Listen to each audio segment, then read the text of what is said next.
What's up mga kasolo? So ito ang aming National Day of Qatar Ride. So kasama ko ang aking mga kaibigan dito sa Doha. So ngayon papunta kami dyan sa may Al Janoub Stadium sa Warka. 10 years Then after later. that, pumunta kami ngayon sa Wakra Beach. So first time kong maligo yun. Tignan mo, talong pa ako ng talong. Napakalamig ng tubig. Ayan, si Master Chris. Bigla ang nagkaya yan. First time. So after niya, pumunta kami sa Lombar. Yan, isa sa pinakamasarap na lomi dito yan sa Qatar.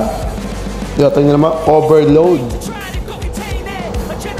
At pagkatapos namin kumain dito sa Loming Barako, nakita ko ang kamukha ng pusa akong subuhan. So masaya ako nakita ko ng ganong pusa. Ayan, on the way na kayo pa uwi.